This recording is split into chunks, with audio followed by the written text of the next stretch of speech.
di sebuah gunung yang menjadi tempat persembunyian para penyihir. Suasana begitu suram. Di dalam markas tersebut terdapat 6 orang penyihir yang masih bertahan, sementara 2 mayat penyihir tergeletak di antara mereka. Kedua penyihir itu meninggal karena tidak mampu bertahan menghadapi siksaan saat hari kebangkitan mereka. Saat ini, mereka hidup dalam penderitaan. Tidak hanya harus bertahan menghadapi musim dingin, tetapi juga harus melalui cobaan berat sebagai penyihir. Tim yang ditugaskan untuk mencari Gunung Suci telah pergi hampir setengah bulan tanpa kabar, menambah kekhawatiran mereka. Tiba-tiba, seorang penyihir masuk ke dalam markas. Sosok itu adalah Liv, satu-satunya yang selamat dari tim pencarian Gunung Suci. Dalam keadaan lemas, ia kembali ke markas tanpa alas kaki setelah berjalan di atas salju. Tidak lama setelah tiba, ia pingsan akibat kelelahan. Beruntung, ia berhasil mencapai markas sebelum kondisinya semakin memburuk. Saat tertidur, Liv bermimpi tentang peristiwa yang baru saja dialaminya. Ia kembali mengingat bagaimana ia berhasil mengalahkan iblis humanoid, tetapi juga menyaksikan kematian saudara-saudaranya. Dalam mimpi itu, sosok iblis yang telah dikalahkannya tiba-tiba muncul kembali di belakangnya, membuatnya ketakutan hingga terbangun. Ia menarik napas lega setelah menyadari bahwa itu hanya mimpi. Namun, begitu ia sadar, kabar buruk menunggunya. Kakinya tidak bisa disembuhkan lagi, dan harus diamputasi akibat nekrosis yang disebabkan oleh radang dingin. Meskipun demikian, Liv tetap bersyukur karena masih bisa bertahan hidup, tidak seperti saudara-saudaranya yang telah gugur. Setelah melalui diskusi panjang, para penyihir yang tersisa akhirnya sepakat untuk menunjuk Liv sebagai mentor baru di asosiasi penyihir. Keputusan ini sebenarnya telah dibuat sebelum Liv berangkat mencari Gunung Suci. Sebagai langkah berikutnya, Liv mengusulkan agar mereka pergi ke kota perbatasan untuk menemui Nightingale.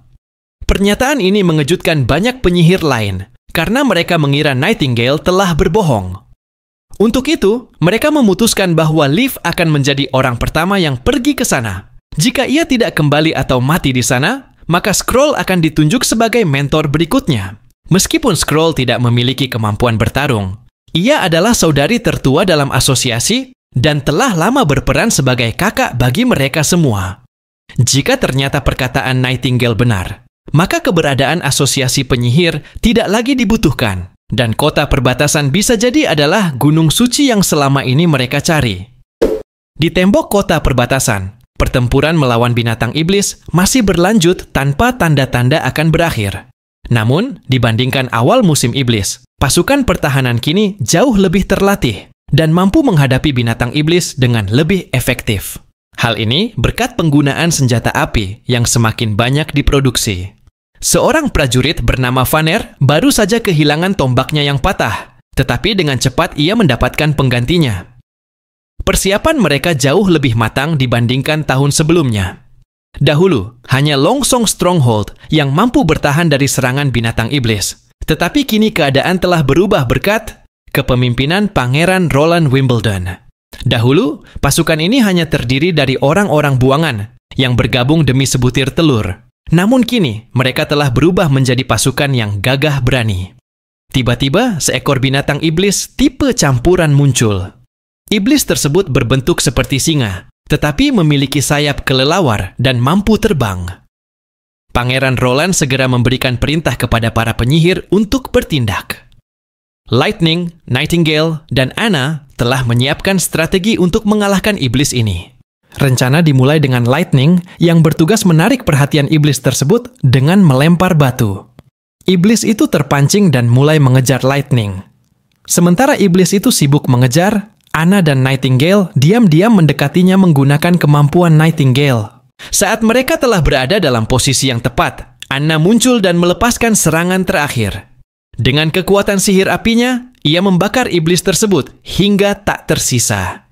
Api milik Anna bahkan mampu melelehkan besi, sehingga tidak sulit baginya untuk menghancurkan iblis ini sepenuhnya. Setelah iblis campuran itu dikalahkan, binatang iblis lainnya mulai melarikan diri. Saat pertempuran berakhir, secercah cahaya muncul dari balik awan. Cahaya ilahi ini menandakan berakhirnya musim iblis. Semua orang bersorak dan bersyukur karena mereka berhasil bertahan. Beberapa waktu setelah pertempuran, Pangeran Roland mengumpulkan seluruh penduduk di pusat kota perbatasan untuk memberikan pengumuman penting. Dalam musim iblis kali ini, kita berhasil bertahan tanpa bergantung pada Longsong Stronghold. Dahulu, mereka memeras kita karena hanya mereka yang mampu melawan binatang iblis. Namun kini, kita telah terbebas dari pengaruh mereka. Pangeran Roland mengajak seluruh penduduk untuk merayakan keberhasilan ini. Ini adalah hari yang bersejarah, karena untuk pertama kalinya, penduduk kota perbatasan berhasil bertahan dalam musim iblis. Carter tampak kebingungan dengan tujuan dari perayaan ini. Namun, Pangeran Roland menjelaskan bahwa perayaan ini penting untuk membangun rasa patriotisme di antara penduduk. Ia bahkan rela memberikan persediaan dagingnya untuk pesta perayaan ini. Malam itu, seluruh kota bersukacita. Penduduk menari, menyanyi, dan menikmati minuman. Pangeran Roland kemudian mengumumkan bahwa hari ini akan dijadikan sebagai hari kemenangan atau Victory Day.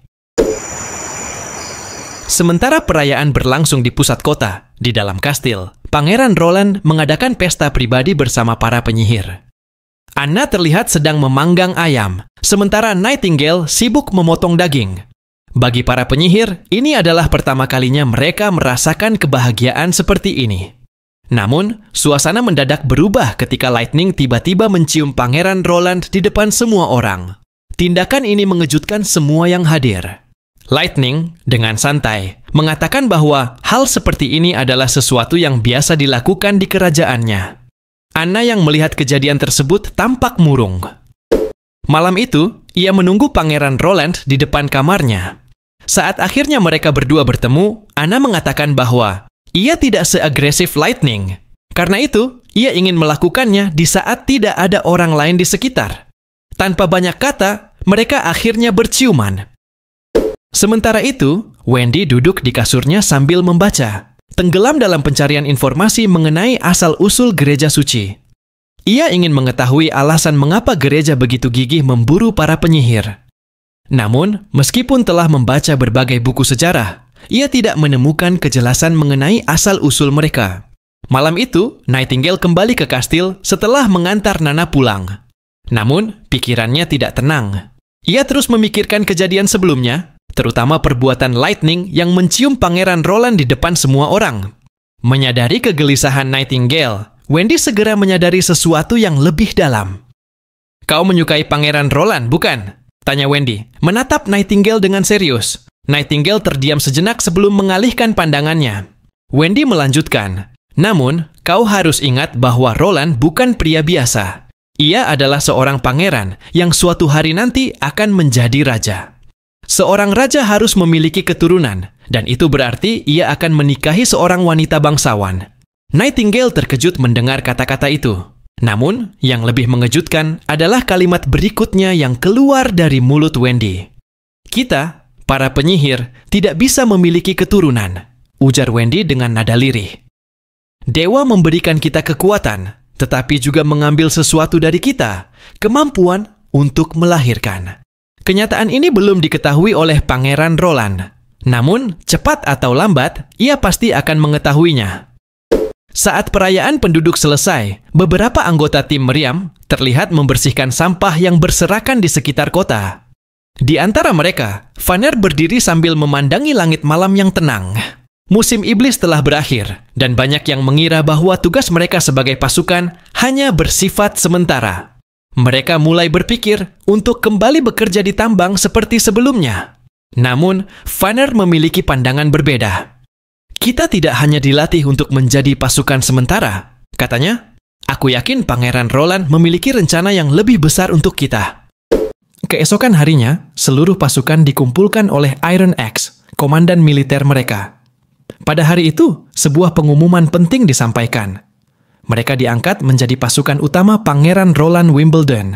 Ini adalah konsep baru bagi mereka, sehingga banyak pertanyaan diajukan. Iron Axe menjelaskan bahwa pasukan utama adalah kekuatan tempur inti yang bertugas melindungi wilayah Pangeran Roland serta melakukan ekspansi ke daerah lain jika diperlukan. "Tidak semua orang bisa menjadi pasukan utama," lanjut Iron Axe. "Namun bagi mereka yang memiliki kemampuan luar biasa, akan ada kesempatan untuk dipromosikan. Sebaliknya, bagi yang tidak taat atau berkhianat, hukumannya sangat berat, mulai dari penjara hingga hukuman mati. Ia memberi kesempatan bagi siapapun yang keberatan untuk mengajukan pertanyaan atau menolak bergabung. Namun, jawaban yang diterima sangat tidak terduga. Semua prajurit, tanpa terkecuali, dengan penuh keyakinan menyatakan kesediaan mereka untuk menjadi bagian dari pasukan utama. Dengan demikian, pelatihan resmi dimulai. Di dalam kantornya, Pangeran Roland mulai memikirkan sistem komando yang lebih terstruktur bagi pasukannya. Ia menerapkan sistem militer dari dunia sebelumnya, dengan urutan hierarki seperti regu, peleton, kompi, batalion, dan divisi. Selain itu, ia juga telah merancang bayonet yang akan dipasang di depan senjata api mereka, sebuah inovasi yang akan meningkatkan efektivitas pasukan dalam pertempuran jarak dekat. Tak lama kemudian, Barov, salah satu penasihat Roland, datang membawa laporan bahwa seorang bangsawan dari Longsong Stronghold ingin bertemu dengannya. Bangsawan tersebut datang dengan penuh kemarahan, menuntut kompensasi sebesar 150 koin emas royal, karena rumahnya yang berada di kota perbatasan telah dihancurkan. Menurutnya, rumah itu dirusak oleh para pekerja konstruksi tanpa izin. Namun, Pangeran Roland tetap tenang dan menjelaskan bahwa rumah tersebut menghalangi pembangunan tembok pertahanan kota, sehingga terpaksa dihancurkan. Ia juga telah menyiapkan kompensasi, tetapi jumlahnya hanya 20 koin emas royal. Bangsawan itu jelas tidak puas dengan jumlah yang diberikan. Saat hendak mengambil kompensasi tersebut, Pangeran Roland berkata, "Maaf, tetapi uang ini telah diberikan kepada pemilik aslinya." Bangsawan itu terkejut. "Apa maksudnya?" tanyanya dengan geram. Pangeran Roland tersenyum tipis. "Tuan, rumah itu bukan milik Anda. Pemilik sebenarnya adalah rakyat yang sebelumnya tinggal di sana, dan mereka yang telah menerima kompensasi." Bangsawan itu semakin marah. Namun, sebelum ia bisa membantah, Roland mengajukan pertanyaan tajam. "Di mana Anda saat musim iblis kemarin?" Bangsawan itu menjawab dengan penuh kepercayaan diri. "Tentu saja, aku berada di Longsong Stronghold. Kota perbatasan adalah tempat yang akan diserang binatang iblis, jadi tidak mungkin aku tetap tinggal di sini." Mendengar jawaban itu, Roland hanya tersenyum dingin. Pergi meninggalkan wilayah tanpa izin dari penguasa adalah pengkhianatan. Bangsawan itu tersentak. Roland lalu memberikan dua pilihan. Pilihan pertama, yaitu mengakui bahwa rumah itu bukan miliknya, dan menganggap semua ini sebagai kesalahpahaman. Dan yang kedua adalah mengakui bahwa rumah itu adalah miliknya, tetapi menerima konsekuensi sebagai seorang pengkhianat yang meninggalkan wilayahnya. Hukuman tertinggi adalah eksekusi. Bangsawan itu terdiam. Pilihan manapun yang diambil, ia tetap berada dalam posisi yang kalah. Pada akhirnya, ia memilih opsi pertama, mengakui bahwa rumah itu bukan miliknya dan merelakan segalanya. Sebelum pergi, Roland menyampaikan pesan, "Sampaikan salamku kepada para bangsawan lain di Longsong Stronghold. Katakan bahwa jika mereka ingin menuntut kompensasi yang sama, mereka bisa datang ke sini. Namun, mereka harus siap menghadapi pilihan yang sama seperti Anda." Bangsawan itu meninggalkan balai kota dengan wajah penuh kekesalan. Saat berjalan pergi, ia melihat seorang wanita cantik yang menuju ke arah balai kota. "Itu pasti wanita Pangeran Roland," pikirnya dengan sinis. Namun, wanita itu bukanlah orang biasa. Ia adalah Liv yang baru saja tiba di kota perbatasan. Saat Liv berjalan melewati jalanan kota, ia memperhatikan sesuatu yang aneh. Tidak ada tanda-tanda penderitaan atau kesulitan di antara penduduk. Semua orang tampak bahagia dan penuh semangat. "Apa ini?" pikirnya. "Bukankah mereka baru saja melalui musim iblis?" Ia mulai curiga bahwa Nightingale dan Wendy telah mati di tempat ini. Jikapun mereka masih hidup, mungkin mereka telah menyembunyikan identitas mereka. Atau lebih buruk lagi, mereka berkhianat dan bergabung dengan para bangsawan dalam memburu penyihir. Sesampainya di gerbang balai kota, Liv dengan tegas menyatakan, "Aku adalah penyihir. Aku ingin bertemu dengan Nightingale atau siapapun yang masih hidup." Dugaan Liv ternyata salah besar. Nightingale dan Wendy menyambutnya dengan tangan terbuka. Sementara itu, Pangeran Roland yang baru saja bangun siang hari dikejutkan oleh kabar dari Wendy bahwa saudara-saudaranya dari asosiasi penyihir telah tiba di kota. Nightingale sedang menjemput mereka. Dari seluruh penyihir yang selamat dalam pencarian Gunung Suci, kini hanya tersisa 7 orang. Mendengar kabar ini, Pangeran Roland merasa sangat gembira. Jika mereka memiliki kemampuan lain selain bertarung, mungkin kita bisa menemukan seseorang yang mampu menciptakan plastik atau bahkan listrik, pikirnya. Dan dengan begitu, masa depan kota perbatasan semakin menjanjikan. 7 penyihir dari asosiasi penyihir akhirnya tiba di kota perbatasan. Setelah mengalami perjalanan panjang dan berbagai cobaan berat, mereka kini berada di tempat yang dianggap sebagai Gunung Suci yang selama ini mereka cari. Sebagai bentuk penyambutan, Pangeran Roland mengadakan jamuan makan besar. Para penyihir menikmati hidangan yang disediakan. Perasaan lega dan kebahagiaan tergambar jelas di wajah mereka. Setelah makan, mereka mulai memperkenalkan diri serta menjelaskan kekuatan unik yang mereka miliki. Pertama adalah Leaf yang memiliki kemampuan untuk mengendalikan tumbuhan, mulai dari mempercepat pertumbuhannya hingga menggunakannya sebagai senjata. Kemampuannya sangat berguna untuk pertanian dan ekologi kota. Yang kedua itu Scroll, memiliki ingatan fotografis seperti sebuah perangkat penyimpanan data. Ia juga bisa menyalin isi buku yang pernah dibacanya, meskipun hanya untuk sementara. Kemampuannya sangat berharga dalam mendokumentasikan dan menyebarkan ilmu pengetahuan. Lalu Hummingbird yang dapat membuat benda-benda menjadi ringan, seperti kertas, tidak peduli seberapa berat benda aslinya. Kekuatan ini sangat berguna untuk divisi logistik, terutama dalam peperangan dan transportasi barang berat. Yang keempat, Soraya, dia memiliki kemampuan untuk menggambar dengan tingkat akurasi yang luar biasa, seperti sebuah foto. Hal ini bisa digunakan untuk berbagai keperluan, seperti pembuatan peta, desain, dan bahkan strategi perang. Kemudian yang kelima, Echo, yang dapat meniru suara berbagai makhluk, bahkan mampu berkomunikasi dengan mereka. Kemampuannya sangat berguna dalam pengiriman pesan dan komunikasi rahasia. Yang keenam itu Lily. Dia memiliki kekuatan untuk mencegah makanan membusuk, yang berkaitan dengan pengendalian mikroorganisme. Kemampuannya sangat berguna untuk menjaga ketahanan pangan kota. Lalu, yang terakhir adalah Luna. Ia memiliki kemampuan luar biasa untuk menciptakan magnet. Ia dapat mengubah benda apapun, termasuk yang bukan logam, menjadi magnet. Saat mendengar kemampuan Luna, mata Pangeran Roland berbinar penuh semangat. Kemampuan ini luar biasa, pikirnya. Jika kekuatan Luna bisa digunakan dengan baik, maka kemungkinan besar kita bisa mengembangkan teknologi listrik.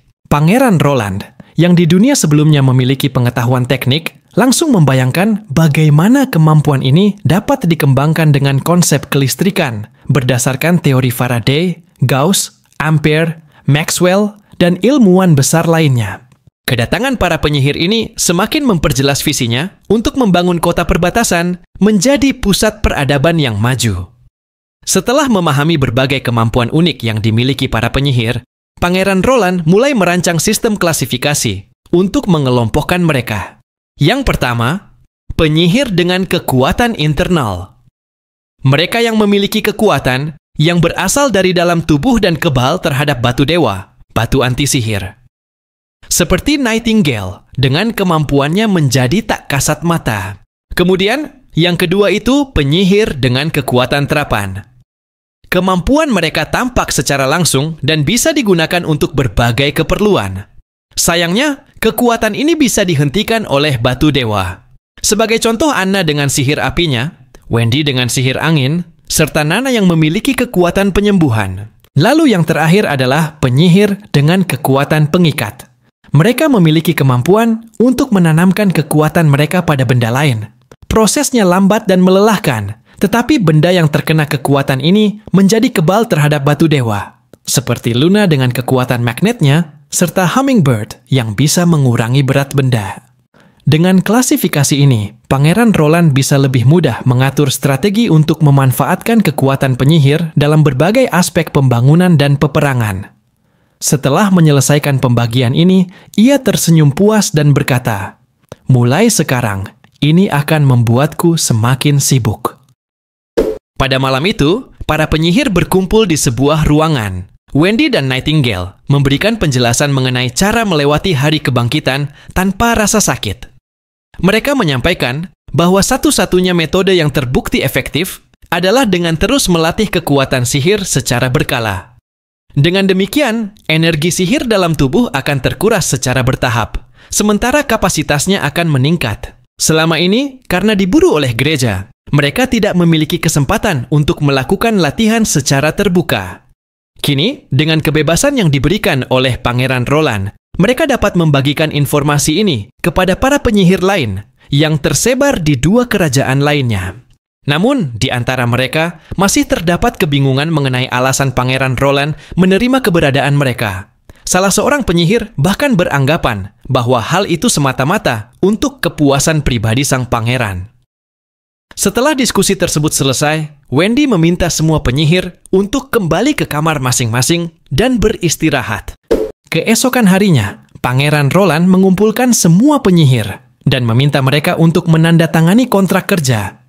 Dengan demikian, mereka resmi menjadi bagian dari wilayah kekuasaannya dan dapat memulai latihan tanpa khawatir dikejar oleh pihak lain.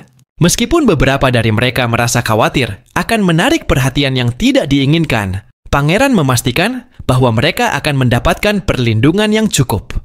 Sementara itu, Skrull, Liv, dan Soraya dipanggil oleh Pangeran Roland untuk memberikan informasi mengenai iblis humanoid yang pernah mereka temui. Mereka menjelaskan bahwa makhluk tersebut memiliki wujud yang menyerupai manusia, tetapi lebih tinggi dan jauh lebih kuat. Selain itu, Liv menjelaskan bahwa iblis humanoid memiliki selang yang terpasang di tubuh mereka. Jika selang tersebut dihancurkan, akan muncul gas beracun yang dapat membunuh manusia. Namun, bagi iblis, gas tersebut justru merupakan elemen penting untuk bernapas. Pangeran Roland yang mendengar penjelasan itu berpikir bahwa iblis ini memiliki kesamaan dengan makhluk dari dunia sebelumnya yang bergantung pada oksigen. Lebih lanjut, Liv juga melaporkan mengenai sebuah fata morgana yang mereka saksikan sebelumnya, sebuah kota besar yang tampak megah. Namun, saat mereka mencoba mendekat, ilusi tersebut menghilang, dan yang tersisa hanyalah kehadiran iblis humanoid. Pangeran kemudian mengajukan pertanyaan mengenai sebuah buku kuno yang digunakan sebagai referensi dalam mencari gunung suci. Skrull menyampaikan bahwa isi buku tersebut sangat membingungkan. Sang mentor yang sebelumnya masih waras, tetapi setelah membaca buku itu, tiba-tiba ia kehilangan akal sehatnya. Ketika Pangeran Roland mulai membaca buku tersebut, ia menyadari bahwa susunan katanya tidak seperti buku pada umumnya. Tertulis di dalamnya tentang bulan darah, bulan iblis, serta gerbang batu besar, yang juga disebut sebagai gerbang neraka. Namun, tidak ada satupun yang menyebutkan secara langsung mengenai gunung suci.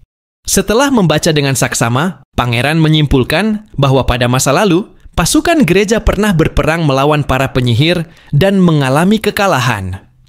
Hal ini tampak tidak masuk akal, karena pasukan gereja diketahui memiliki batu dewa yang dapat menetralkan sihir. Di tengah kebingungannya, Nightingale memberikan informasi bahwa buku tersebut ditemukan di reruntuhan sebelah timur wilayah Seawind. Meskipun tawaran untuk menyelidikinya terdengar menarik, Pangeran Roland memutuskan untuk menunda rencana itu. Saat ini, prioritas utamanya adalah membangun kembali wilayah yang dikuasainya. Dengan jumlah penyihir yang kini cukup besar, Pangeran akhirnya memutuskan untuk membentuk sebuah organisasi resmi bagi mereka, yang diberi nama Witch Union. Aturan utama organisasi tersebut adalah bahwa kekuatan sihir tidak boleh digunakan untuk tindakan kriminal atau untuk menghindari hukum. Di Longsong Stronghold, sebuah jamuan pesta diadakan untuk merayakan berakhirnya musim iblis. Pesta tersebut mengundang para bangsawan di wilayah tersebut. Petrov, salah satu bangsawan yang hadir, bertemu dengan teman lamanya dan berbincang mengenai berbagai hal. Namun, suasana pesta berubah ketika beberapa bangsawan membicarakan Pangeran Roland dengan nada penuh amarah. Salah seorang di antara mereka mengungkapkan kekesalannya karena rumah seorang bangsawan bernama Cornelius dihancurkan oleh pangeran tanpa pemberian kompensasi. Tidak hanya itu, Pangeran Roland juga menuduh Cornelius sebagai seorang pengkhianat dan berniat menggantungnya. Petrov yang mendengarkan percakapan itu menyadari bahwa tindakan Pangeran Roland sebenarnya adalah langkah strategis untuk mengakhiri hubungannya dengan Longsong Stronghold. Para bangsawan yang hadir mulai membicarakan rencana untuk menyerang kota perbatasan yang dikuasai oleh Pangeran Roland. Bahkan, teman Petrov ternyata baru saja kembali dari tugasnya, dengan tujuan untuk memimpin pasukan keluarganya dalam ekspedisi tersebut. Di saat yang sama, Duke Ryan, pemimpin Longsong Stronghold, telah lama menginstruksikan pengumpulan pasukan untuk menghadapi Pangeran Roland. Mendengar hal ini, semua bangsawan tampak gembira, kecuali Petrov yang sudah mengetahui betapa berbahayanya kekuatan misterius yang dimiliki oleh sang pangeran. Dengan cemas, ia mencoba mengingatkan temannya bahwa Pangeran Roland bukanlah seseorang yang dapat diremehkan. Namun, peringatan itu hanya ditanggapi dengan sikap meremehkan. Tidak lama kemudian, ayah Petrov memanggilnya karena mendapatkan perintah langsung dari Duke Ryan. Setelah salju mencair, penyerangan terhadap kota perbatasan akan segera dimulai. Ayahnya meminta Petrov untuk memberikan data mengenai produksi, populasi, dan pendapatan wilayah mereka agar dapat digunakan dalam ekspedisi tersebut. Ia juga mengungkapkan bahwa keluarga Honeysuckle akan mengirimkan 25 ksatria bersenjata lengkap serta pasukan infanteri dalam jumlah besar. Mendengar keputusan itu, Petrov yang khawatir meminta ayahnya untuk tidak ikut berperang. Namun, sang ayah hanya tertawa dan menegaskan bahwa meskipun mereka adalah keluarga pedagang, mereka tetap harus berani mengangkat pedang seperti leluhur mereka. Petrov terdiam. Ia menyadari bahwa keluarga Honeysuckle telah lama hidup dalam kenyamanan dan tidak lagi memiliki kemampuan berperang seperti para pendahulunya. Sementara itu, lawan yang akan mereka hadapi adalah seorang pangeran dengan kekuatan yang belum dapat diukur. Di kediamannya, Pangeran Roland sedang menyusun strategi pemberian gelar Viscount kepada Tuan Pine, ayah Nana. Ia berencana mengatur industri yang dikelola oleh Tuan Pine, di mana keuntungan akan dibagi dua. Namun, Tuan Pine tidak tertarik untuk mengurus industri tersebut. Ia lebih memilih menikmati waktu bersama putrinya dan berburu. Di sisi lain, Brian yang ditawari jabatan sebagai ksatria serta wilayah kekuasaan juga menolak. Ia lebih memilih untuk bergabung dalam pasukan utama, dibandingkan harus mengurus wilayah yang dianggapnya terlalu merepotkan. Setelah itu, Pangeran Roland mulai merancang pembangunan kota agar lebih tertata dan memiliki sistem yang lebih modern. Ia mengundang Soraya, seorang penyihir berbakat, dan menanyakan kesannya bekerja di balai kota. Di sana, Soraya bertugas menggambar wajah setiap penduduk satu persatu di dalam sebuah kotak, yang nantinya akan digunakan sebagai sistem identifikasi layaknya kartu tanda penduduk. Selain itu, Pangeran Roland juga meminta Soraya untuk menciptakan kartu permainan sebagai bentuk hiburan bagi masyarakat, agar mereka tidak bosan. Saat mereka tengah membahas kartu permainan tersebut, terdengar suara merdu yang dinyanyikan oleh Echo. Suara Echo begitu indah, sehingga menarik perhatian Pangeran Roland. Ia menyadari bahwa kekuatan Echo bukan hanya mempengaruhi hewan, tetapi juga manusia yang mendengar nyanyiannya. Sementara itu, Skroll dan Anna sedang berbincang sambil mendengarkan lagu yang dinyanyikan Echo. Skroll menceritakan bahwa Echo dulunya adalah seorang budak yang dijual di kota Clearwater. Ia dilatih dengan keras agar dapat melayani para bangsawan, sehingga bisa dijual dengan harga yang tinggi. Beruntung, asosiasi penyihir berhasil menyelamatkannya dari kehidupan perbudakan itu. Saat berbincang, Skroll juga menyadari bahwa rambut Anna sudah mulai panjang. Sambil memangkas rambutnya, ia menceritakan bahwa dirinya dahulu bekerja sebagai tukang cukur di wilayah Seawain untuk bertahan hidup. Ia dibesarkan oleh seorang mantan kapten yang mengajarinya membaca dan menulis. Pembicaraan mereka kemudian beralih ke topik cerita rakyat. Skroll menjelaskan bahwa cerita rakyat umumnya memiliki akhir yang serupa. Seorang pangeran selalu menikahi seorang putri bangsawan. Anna yang penasaran bertanya, apakah hal itu selalu terjadi? Skroll menjawab bahwa pernikahan bangsawan sudah diatur sedemikian rupa untuk menjaga garis keturunan dan memastikan bahwa seorang pangeran, sebagai calon raja, harus memiliki pewaris. Sebelum pergi, Anna tersenyum dan berkata bahwa Pangeran Roland tidak seperti pangeran pada umumnya. Setelah itu, Skrull kembali ke ruang kerja Pangeran Roland. Di sana, ia mendapatkan penjelasan mengenai teorema Pythagoras. Setelah selesai, Pangeran meminta Skrull untuk menghafalkan semua rumus yang ia tulis. Karena memiliki ingatan permanen, Skrull dapat mengingat semua informasi yang diberikan kepadanya tanpa kesulitan. Pangeran Roland sadar bahwa sebagai manusia biasa, ingatannya akan memudar seiring bertambahnya usia. Oleh karena itu, ia meminta Skrull untuk menyimpan dan menyebarluaskan pengetahuan tersebut agar dapat digunakan oleh generasi mendatang. Saat Pangeran Roland mulai termenung, ia berpikir mengenai asal-usul kekuatan penyihir. Ia bertanya-tanya apakah kekuatan sihir benar-benar sesuatu yang tidak bisa dijelaskan secara ilmiah. Menurutnya, untuk memahami sihir, seseorang harus terlebih dahulu memahami dunia ini, seperti bagaimana ilmu di dunia sebelumnya menjelaskan atom, molekul, dan cabang-cabangnya. Lamunannya terhenti ketika Skrull mengingatkannya bahwa sudah larut malam. Sebelum pergi, Skrull bertanya apakah Pangeran Roland berniat menjadikan seorang penyihir sebagai istrinya. Terkejut dengan pertanyaan tersebut, Pangeran Roland berpikir sejenak sebelum akhirnya menjawab, "Menikahi penyihir? Kenapa tidak?" Di tempat lain, Nightingale yang mendengar percakapan itu tersipu malu dan tersenyum.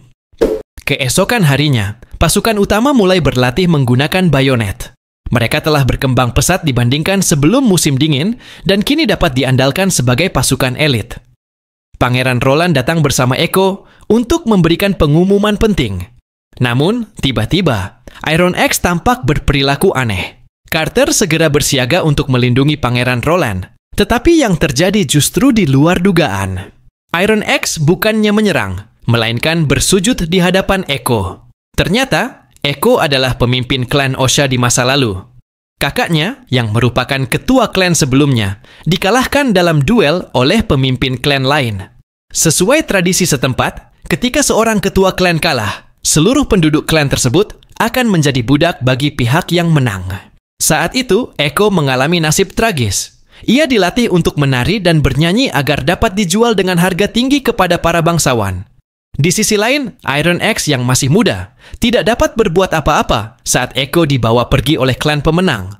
Kini, setelah sekian lama, mereka akhirnya bertemu kembali dalam situasi yang berbeda. Setelah mendengar cerita itu, Pangeran Roland menawarkan bantuan kepada Echo dan Iron Axe untuk membalaskan dendam mereka. Namun, ia menegaskan bahwa saat ini bukanlah waktu yang tepat. Ia harus terlebih dahulu menjadi Raja Grey Castle sebelum memulai ekspedisi tersebut. Pangeran juga memiliki alasan lain untuk tertarik dengan wilayah asal Echo. Ia menduga bahwa daerah tersebut memiliki sumber daya yang sangat berharga, yaitu minyak. Dengan minyak, ia membayangkan bagaimana masa depan kerajaannya bisa menjadi lebih modern.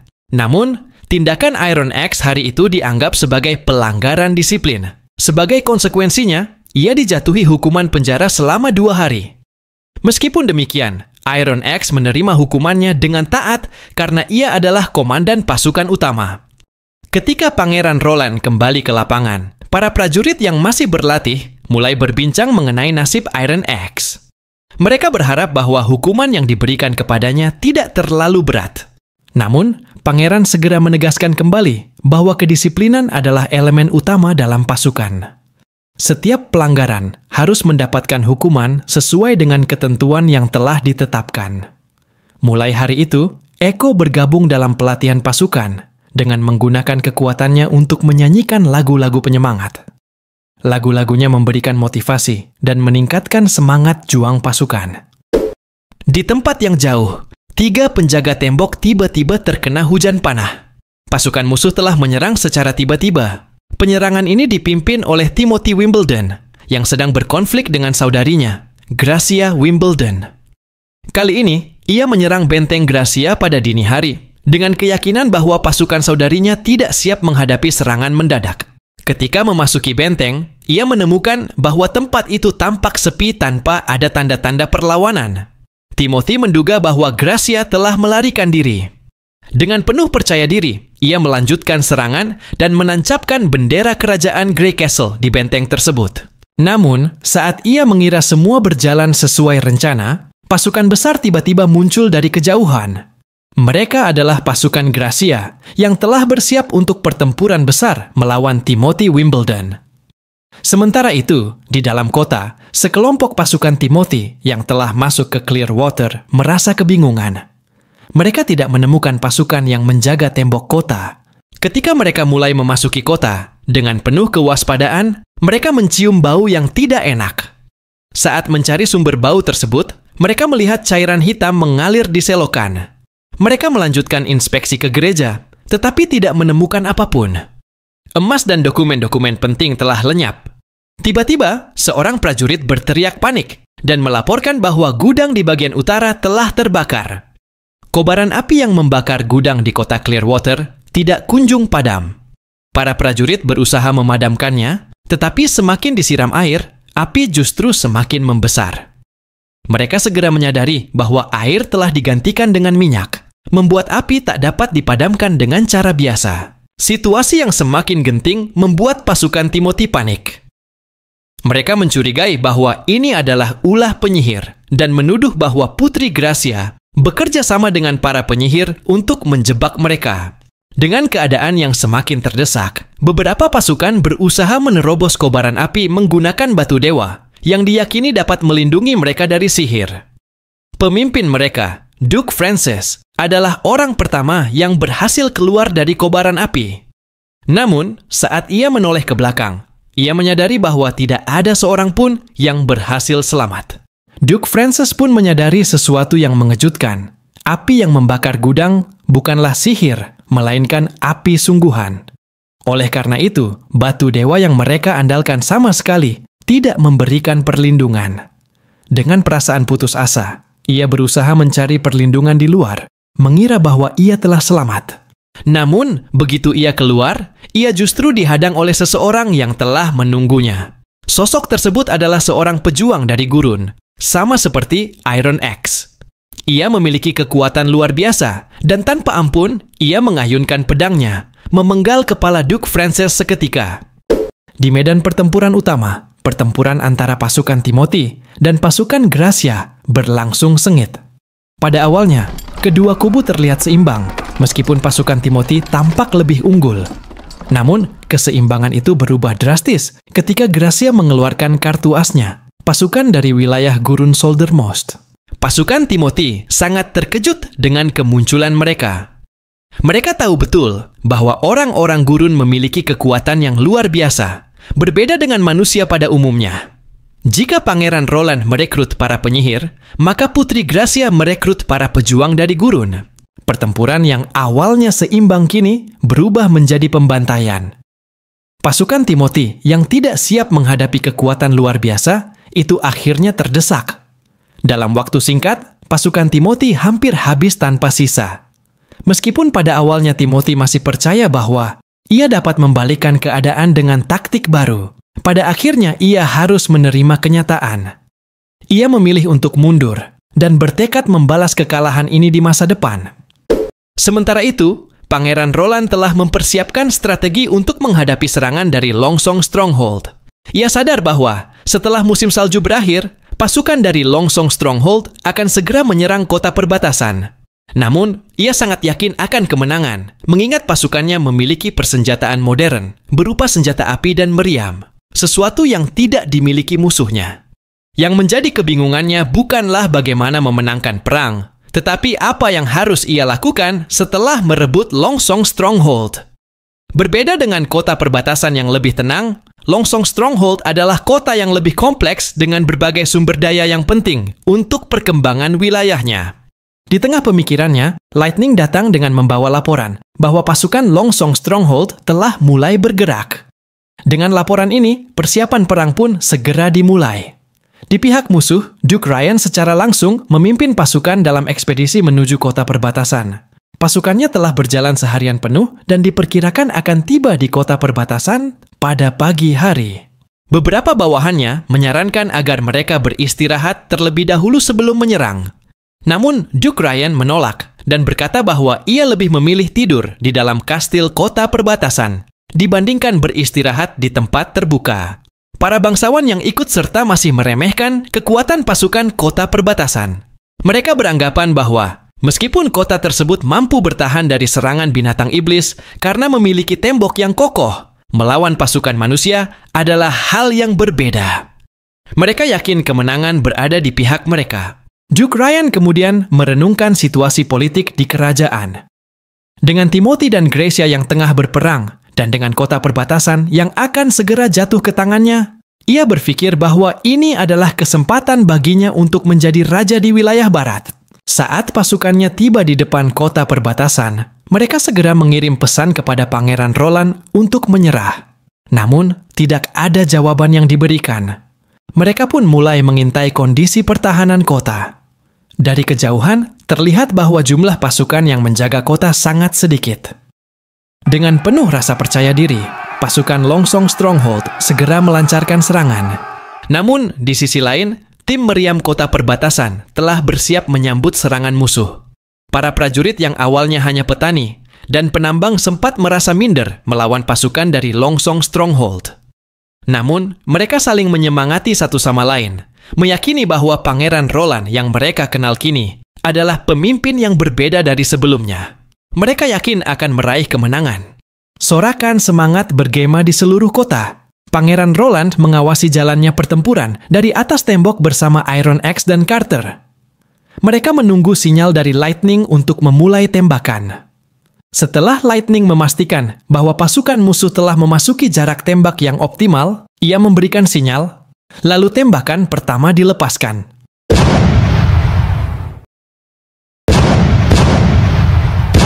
Duke Ryan yang menyaksikan ledakan pertama masih belum merasa khawatir. Ia menganggap ini hanyalah tipuan untuk menakut-nakuti mereka. Namun, ketika tembakan kedua dilepaskan, hasilnya berbeda. Pasukan Longsong Stronghold mulai mengalami kerusakan besar akibat tembakan meriam.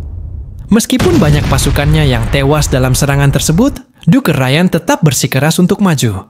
Ia yakin bahwa jika mereka terus bergerak maju, mereka tetap bisa menang. Namun, ketika mereka semakin mendekat, tembakan meriam semakin gencar. Armor para ksatria mulai rusak, dan banyak yang tumbang. Di tengah kebingungannya, Duke Ryan mendengar suara nyanyian Echo bergema di udara. Tak lama kemudian, pasukan bersenjata api kota perbatasan mengambil posisi dan mulai menembakkan senjata mereka. Serangan itu menghancurkan pasukan Longsong Stronghold. Para prajurit yang tersisa mulai kehilangan semangat dan memilih untuk mundur. Namun, Duke Ryan menolak menerima kenyataan bahwa ia kalah. Ia terus memaksa pasukannya untuk maju. Tetapi pada akhirnya, mereka harus menyerah dan mundur ke Longsong Stronghold. Namun, peperangan belum berakhir. Pada malam harinya, Pangeran Roland menaiki kapal yang telah ia buat sebelumnya. Ia memiliki satu tujuan, menghabisi Duke Ryan sebelum ia sampai di Longsong Stronghold. Sementara itu, Iron Axe dan para penembak terbaik dari kota perbatasan telah bergerak untuk menyergap pasukan Duke Ryan keesokan paginya. Pangeran Roland yakin bahwa pasukan yang dipersenjatai dengan teknologi buatan penyihir akan mengubah tatanan kerajaan di masa depan. Saat ia tengah merenungkan hal itu, Anna datang dan mengajaknya untuk masuk ke dalam dan beristirahat. Di dalam, Pangeran Roland tidur bersama para penyihir lainnya. Keesokan harinya, pasukan Duke Ryan yang masih dalam perjalanan mulai membicarakan kekalahan mereka. Mereka masih bingung dengan senjata yang digunakan oleh Roland. Tiba-tiba, suara nyanyian Echo kembali terdengar nyaring. Saat itu juga, mereka menyadari bahwa pasukan Pangeran Roland telah mengejar mereka hingga ke perbatasan Longsong Stronghold. Duke Ryan yang mencoba melarikan diri akhirnya dihadang oleh pasukan penembak kota perbatasan. Pada hari itu, Duke Ryan tewas di medan perang akibat kesombongannya.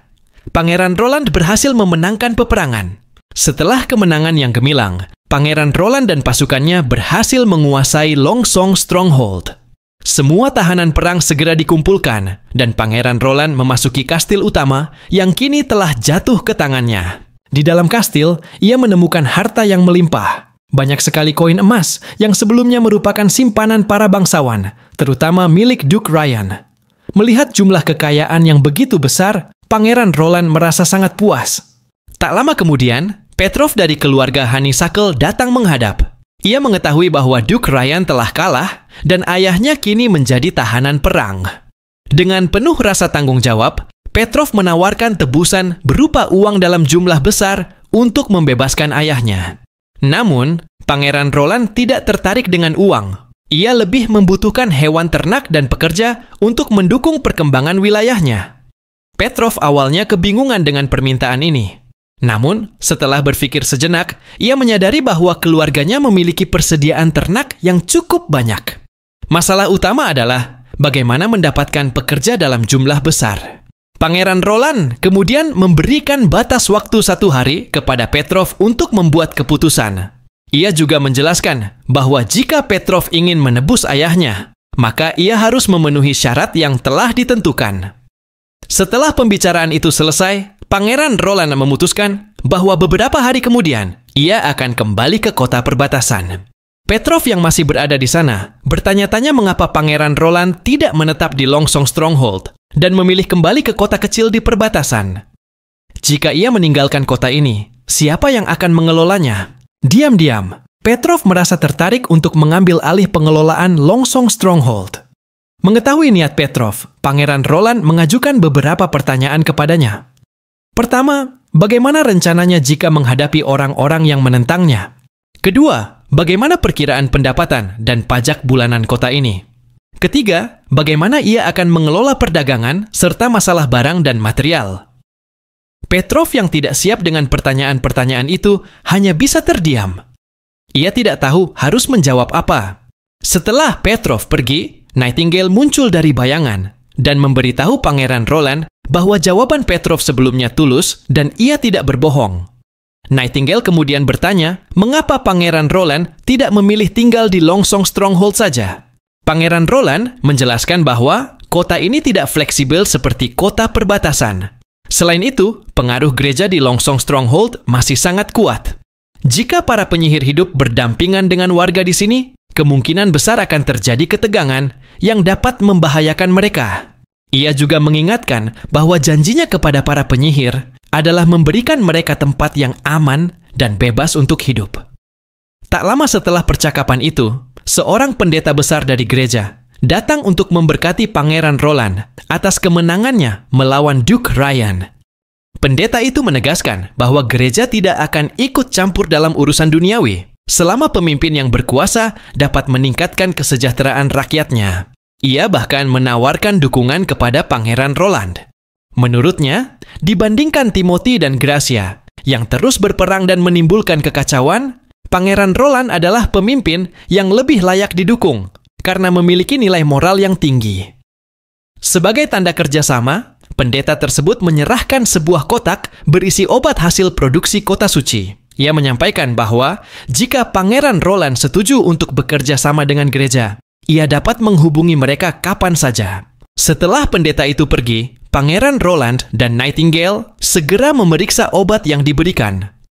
Nightingale tidak dapat mendeteksi kebohongan dari pendeta itu karena ia membawa batu dewa yang dapat menghalangi kemampuan Nightingale untuk membaca kebohongan seseorang. Namun, mereka segera menyadari bahwa obat tersebut memancarkan aura kegelapan yang mirip dengan batu dewa.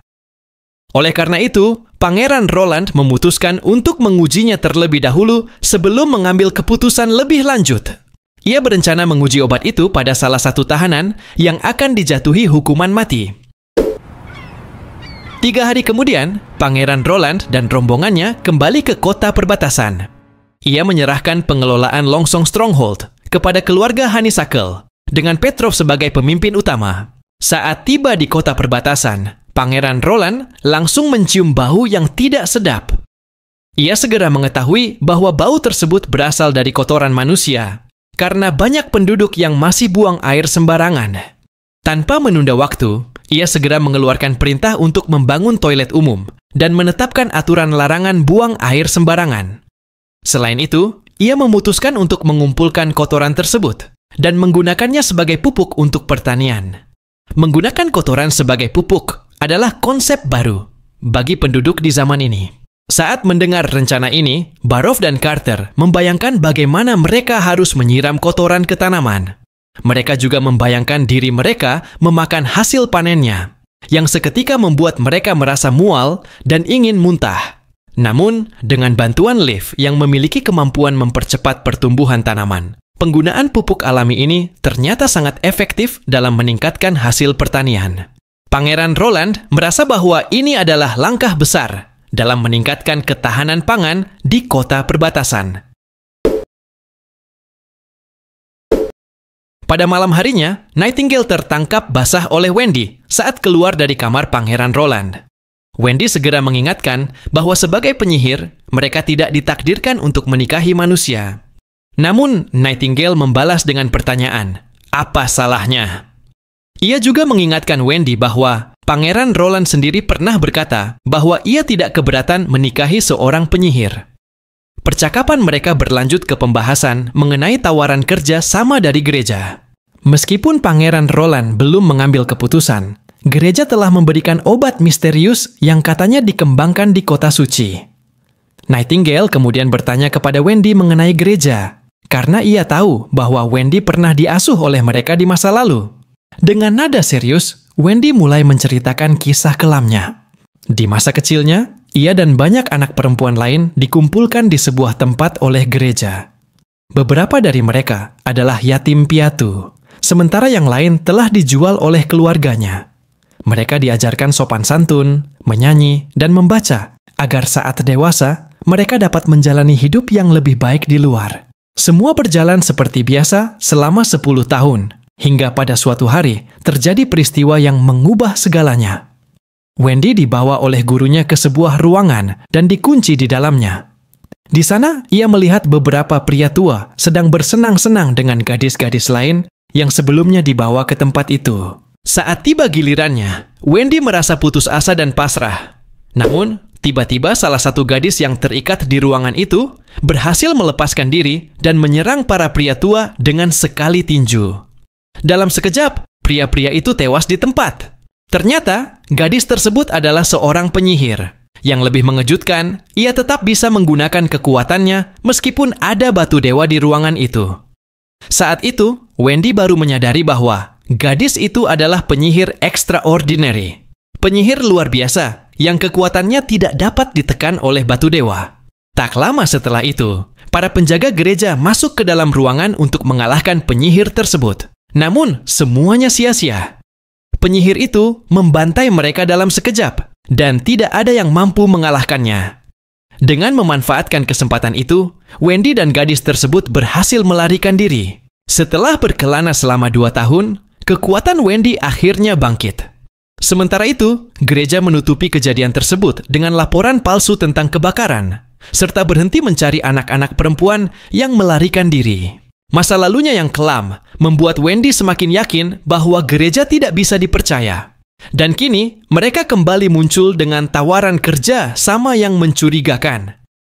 Setelah menerima obat misterius dari gereja, Pangeran Roland memutuskan untuk mengujinya pada salah satu narapidana yang akan dijatuhi hukuman mati. Di hadapan para prajurit dan penasihatnya, seorang tahanan yang telah menerima hukuman mati dipanggil ke lapangan eksekusi. Ia diberikan pilihan, meminum obat tersebut dan melawan Carter, kesatria terbaik Pangeran Roland, atau langsung dieksekusi.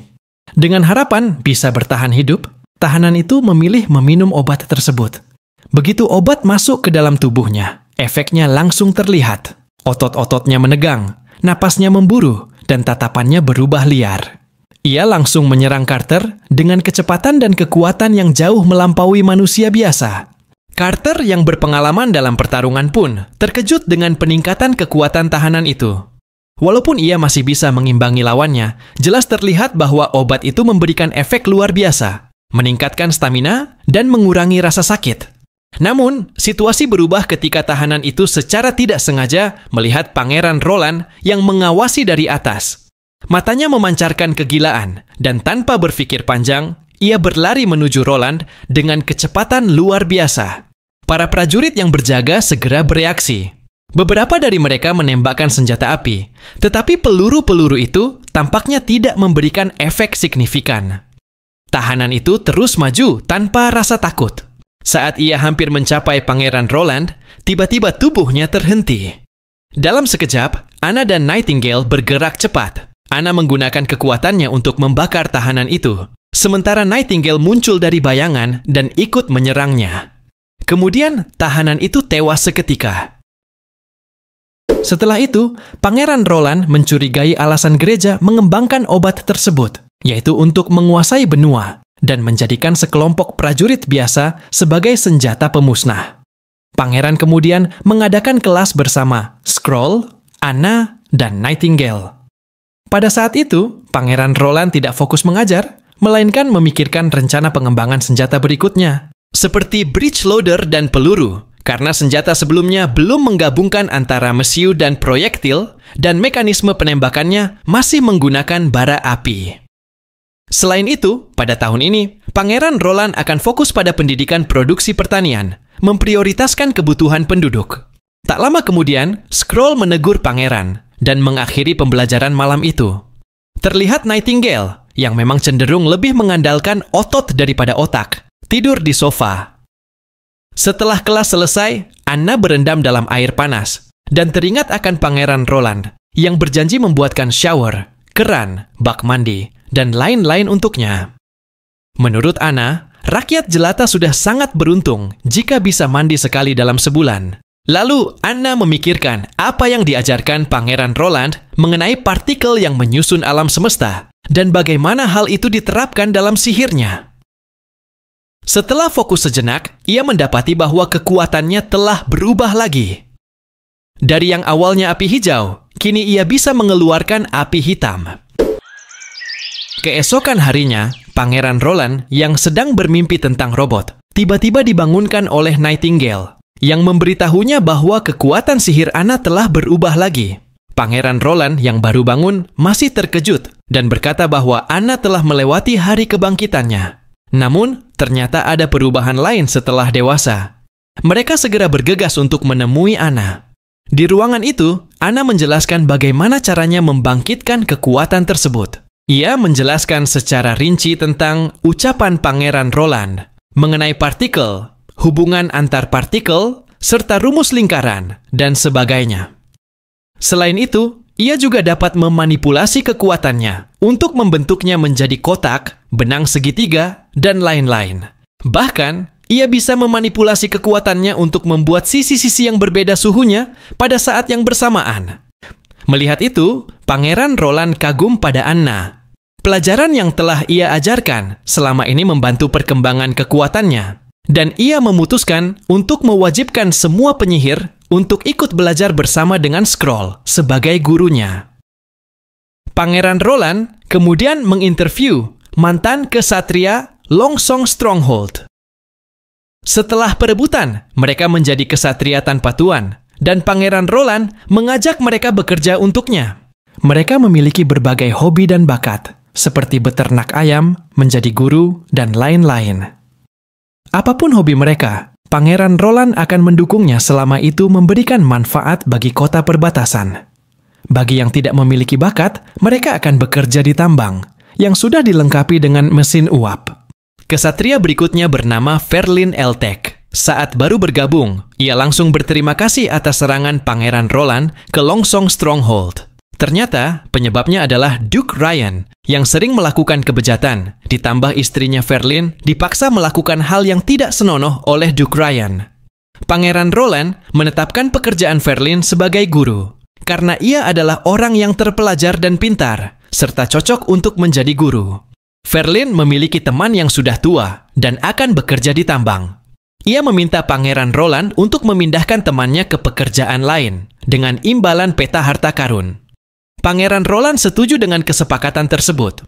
Saat melihat peta itu, ia menyadari bahwa peta tersebut memuat lambang Takila, kota kejayaan penyihir di masa lampau.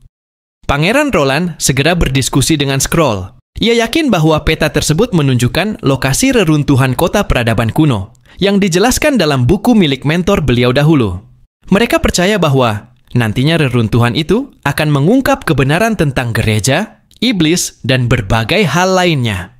Saat ini, mereka tidak bisa pergi ke sana secara bersamaan. Maka dari itu, Pangeran Roland mengirim Lightning untuk menyelidiki reruntuhan tersebut.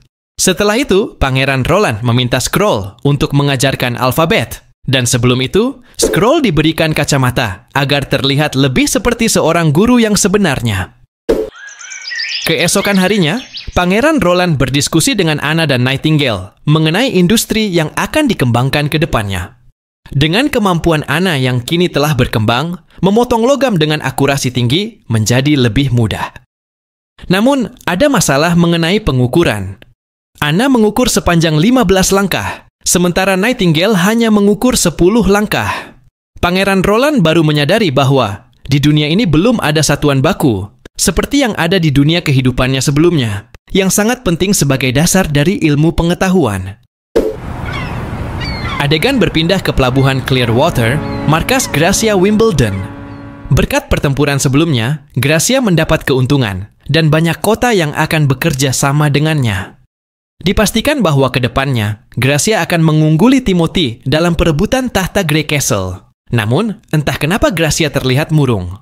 Dua ketua klan dari suku gurun datang menemuinya, yakni ketua Backbone dari klan Backbone dan ketua klan Sandstone, Kabbalah. Mereka ingin membeli lebih banyak obat, karena pasukan mereka sudah depresi akibat ketergantungan pada obat tersebut. Gracia menjelaskan bahwa produksi obat itu sangat rahasia dan meminta mereka untuk bersabar menunggu. Ternyata, obat-obat tersebut diproduksi oleh kota suci atau gereja. Gereja juga mendukung peperangan antara Timothy dan Gracia untuk memuluskan rencana mereka menguasai seluruh benua. Gracia kemudian menjelaskan alasan kegelisahannya. Itu disebabkan oleh surat dari mata-mata yang dikirim ke Hermes, yang menyatakan bahwa gereja telah mengambil alih kerajaan Everwinter, dan ratu dari kerajaan tersebut adalah seorang penyihir. Karena kerusuhan di kerajaan Everwinter, Gracia berencana untuk memanfaatkan situasi tersebut untuk pindah ke wilayah baru, dengan harapan Timothy tidak akan mengganggunya, mengingat ia sibuk menyatukan wilayah barat. Gracia juga sudah mengetahui kabar mengenai Pangeran Roland, yang dengan mudah merebut Longsong Stronghold, dan ia berencana untuk memberikan selamat pada Roland nantinya. Adegan berpindah ke gereja pusat. 3 uskup agung sedang berdiskusi untuk menentukan langkah selanjutnya. Pertama, mengenai kerajaan Everwinter, yang baru saja mereka kuasai. Perubahan kekuasaan di sana menuntut banyak hal untuk dirombak oleh gereja, mulai dari pemimpin hingga undang-undang yang ada. Selain itu, pemberontakan yang sangat rentan akibat ketidakpuasan dari para bangsawan yang sebelumnya mendukung pemimpin terdahulu harus segera ditanggulangi. Kedua, mengenai berita kekalahan Timothy melawan Gracia, yang disambut gembira oleh gereja karena siapapun yang menang, gereja akan tetap menjadi pemenangnya. Mereka harus menyeimbangkan antara kekuatan Gracia dan Timothy, dengan rencana bahwa dalam 2 tahun lagi, tidak akan ada lagi pasukan yang bisa berperang di kerajaan Grey Castle. Ketiga, masalah yang muncul di wilayah Longsong Stronghold, yang baru saja diambil alih oleh Pangeran Roland.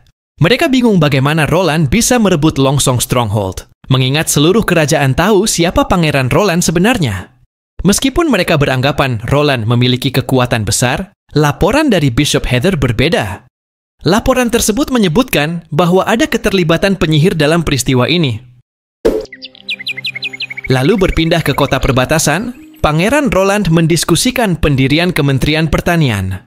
Barof bingung dengan pajak wajib yang hanya 20%, sementara sisanya adalah pembelian, seperti pemerintah membeli makanan dari petani. Semua itu dilakukan semata-mata untuk menyejahterakan petani agar mereka semakin bersemangat untuk memajukan sektor pangan di kota perbatasan. Dengan demikian, baik pemerintah maupun petani akan sama-sama diuntungkan, dan semua pihak akan merasa senang. Kemudian, datanglah Carter beserta utusan yang membawa benih-benih untuk dikembangkan di masa depan, yaitu jagung, kentang, dan tebu. Nantinya, kuliner di kota perbatasan ini akan semakin maju. Barof yang dari tadi memperhatikan Roland sambil membawa batu dewa, terkejut dan sadar bahwa Roland ini bukanlah Roland yang asli. Entah ia kerasukan iblis atau apapun, tetapi apapun itu, Barof merasa senang karena dapat memajukan kota perbatasan. Pada malam hari, Pangeran Roland menerima informasi tentang pelabuhan Clearwater yang juga memiliki obat dari gereja. Di sana, Pangeran Roland mulai memahami alasan gereja mendukung dirinya dan Gracia. Kemudian, Anna datang dan ingin bertanya kepada pangeran mengenai teori mekanika kuantum yang diajarkan oleh Scroll, mulai dari sifat gelombang, persamaan matriks, dan sebagainya. Singkat cerita, pembelajaran pun selesai, dan Pangeran Roland berpikir, Anna sangat cantik malam ini. Selanjutnya, mereka pun bermesraan. Keesokan harinya, Pangeran Roland, Anna, dan Nightingale berdiskusi mengenai slogan-slogan yang akan ditempel di mana-mana, seperti kerja keras agar bisa makan enak, dan sebagainya.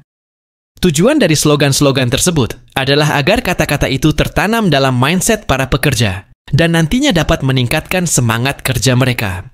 Anna yang sedang melelehkan peralatan kaca untuk dibuatkan alat-alat kimia, menjelaskan bahwa peralatan tersebut akan digunakan untuk eksperimen kimia. Saat ini, Pangeran Roland belum mengetahui cara membuat kaca dari nol atau dari pasir kuarsa. Jadi ia memutuskan untuk menggunakan cara yang cepat. Selain untuk pengembangan ilmu pengetahuan, alat-alat kimia tersebut juga berguna untuk perkembangan senjata. Sementara itu, Nightingale yang melamun mencoba makanan yang ada di meja. Itu adalah roti kukus yang sangat enak. Ternyata, setelah memakannya, ia menjadi mengantuk dan dalam tidurnya, ia bermimpi melangsungkan pernikahan dengan Pangeran Roland.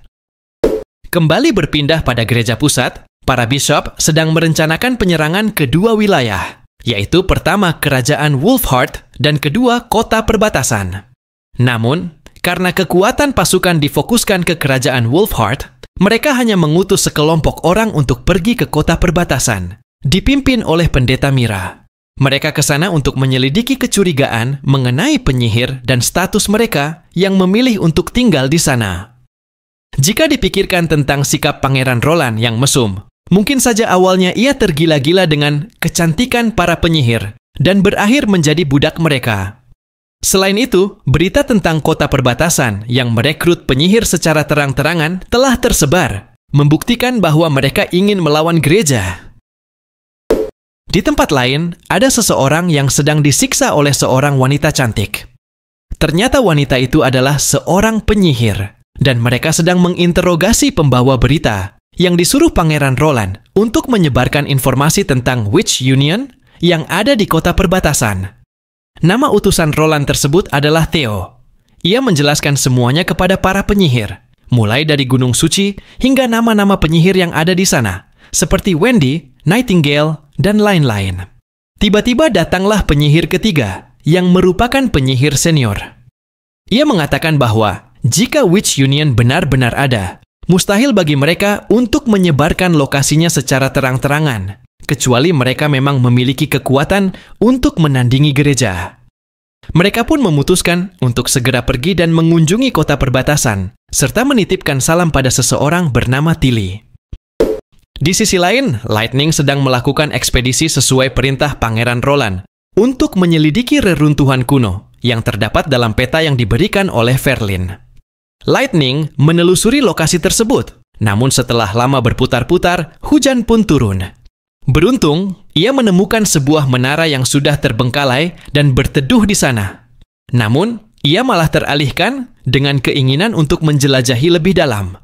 Awalnya, ia tidak menemukan apa-apa di dalam, hanya tanaman merambat, akar-akar tanaman, dan puing-puing bangunan. Namun, tiba-tiba ia mendengar seseorang meminta tolong. Lightning pun bertanya-tanya siapa yang meminta tolong, mengingat bangunan yang ia masuki sudah berusia ratusan tahun.